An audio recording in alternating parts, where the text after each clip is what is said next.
আজকে আপনাদেরকে 10 মিনিটে বাইক চালানো শেখাবো প্রপারলি ভাবে।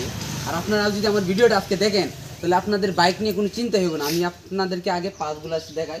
তো এদিকে আসো। প্রথমে আমরা যা করবো, প্রথমে এই গাড়ির চাবিটা দেবো, দেওয়ার পর আমরা এখানে লাইটটা দেখাবো। এখানে কিন্তু গাড়িটা এই মুহূর্তে নিউট্রালে আছে। তো তারপর আমরা কী করবো, স্ট্যান্ডে যেহেতু আমার এটা করা, তো স্ট্যান্ড আমি খুলতেছি, স্ট্যান্ড আমি নামাই গেছি। নামানোর পর আচ্ছা আমি প্রথমে পাসগুলো দেখাই কোনটা কী কাজ।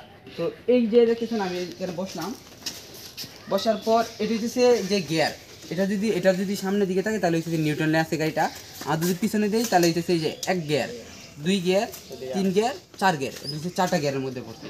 আর আমি 4 গিয়ারের মধ্যে রাখবো না, নিউট্রালে রাখবো। আর এটি হচ্ছে প্লাস। সবসময় আপনারা যেটা মনোযোগ দিয়ে শুনবেন সেটি হচ্ছে বাম হাতের মধ্যে থাকবে প্লাসটা আর কি। তো এটা যদি আপনারা টান দেন তাহলে গাড়িটা একদম হালকা হয়ে যাবে।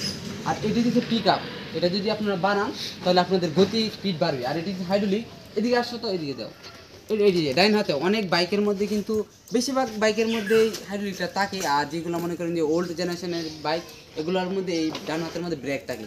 তো এটা বেশি প্যাক না, সেটা হচ্ছে আর যেটা হচ্ছে। আর এগুলো আপনারা তো জানেন, এগুলো হচ্ছে ফোকাসটা লাইট, যেগুলো মানে হেডলাইট বলা হয়। এটা হচ্ছে ফোকাস, মানে সামনের দিকে লাইটটা বেশি আলো দিবে। আর এদিকে দেখাই, এটা হচ্ছে ব্রেক। এখানে আপনারা যদি মনে করেন যে আমি আরেকটু জিনিস বলবো যেটা মানে সবচেয়ে বেশি ইম্পর্টেন্ট, সেটা আমি পরে বলতেছি। এটা হচ্ছে ব্রেক। আর এটা তো আপনারা জানেন যে আগের দিনের মানুষের যারা স্টার দিত এটা দিয়ে স্টার দিত, আর এখন বর্তমান সময় এটা দিয়ে দেয়। আর আমি আপনাদেরকে স্টার দেওয়া শিখাইতেছি। আর এনে আরেকটা জিনিস বলতেছি যেটা আপনারা সবসময় খেয়াল রাখবেন, না হলে গাড়ির সমস্যা আপনাদেরই হইব। এটা হচ্ছে যখন প্লাস টান দিবেন তখন কিন্তু এই যে এটার মধ্যে এই যে এটা কিন্তু একটা হইতেছে মানে স্টার্ট দেওয়ার আর কি। এটা এই যে স্টার্ট হয়ে গেছে, হ্যাঁ আমি এটা অফ করবো না। আর আমরা যদি মনে করেন যে অনেক গাড়ির মধ্যে কিন্তু সেলফ থাকে না, এই সেলফটা না থাকার কারণে কিন্তু আমাদের পায়ে স্টার দিতে হয়। আমরা যখন পায়ে স্টার দিব তখন প্লাসে ধরবো না কোনো সময়। এই যে প্লাসে যদি আমরা চাপ দেই তাহলে কিন্তু দেয় না, একদম ইজিলি হইতেছে। আমরা সবসময় প্লাস চাইরা এই পিক আপটা একটু বাড়াবো, এদিকে এভাবে দিব। আর আমি আপনাদেরকে স্টার দিয়ে দেখাইতেছি। আমি কিন্তু প্লাস সাইড দিতেছি, এটা কিন্তু সাইড দিতেছি, আমি এখান দিয়ে যেটা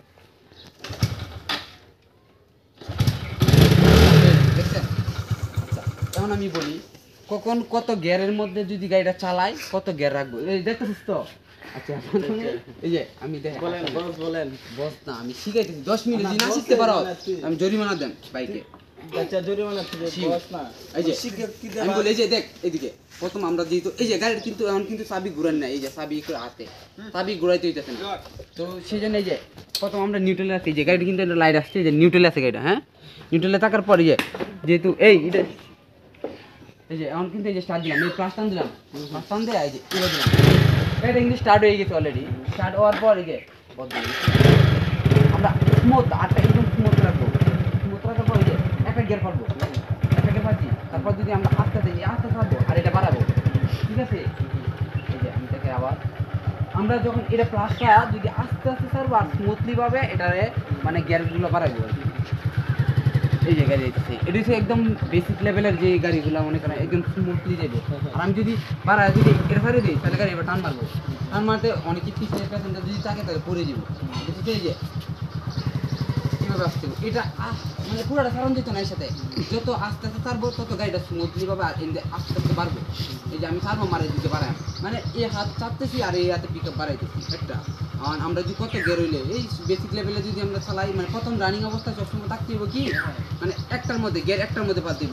যদি আমি এই যে এটা বাড়ায় যদি একটু স্পিড বাড়ালাম, বাড়ায় পরে দ্বিতীয় গিয়ারে পারলাম, পরে পালাইলাম তৃতীয় গিয়ারে, মানে আস্তে আস্তে স্পিড বাড়লো। প্রথমে চেষ্টা করবো যে গাড়ি কন্ট্রোল কি নিজের হাতে রাখতে পারবো কিনা। তো এটাই হচ্ছে মেন।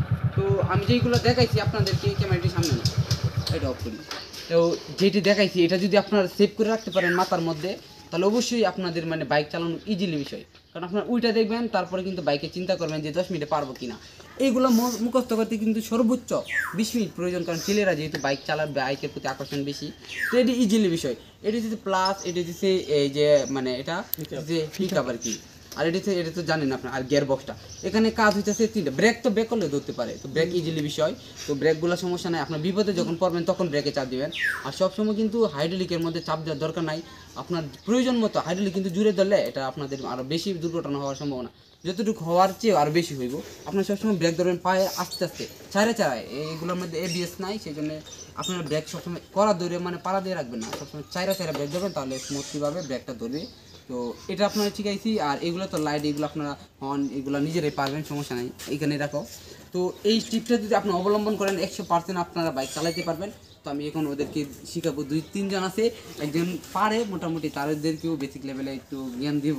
তো এখন আপনারা এভাবেই শিখবেন। অবশ্যই যদি ভালো লাগে থাকে তাহলে লাইক এবং সাবস্ক্রাইব করে পাশে থাকবেন, আর ছোট ভাইয়ের ভালোবাসা দিবেন। যারা পারবে শিখছেন তো? না শিখবেন শিখবেন।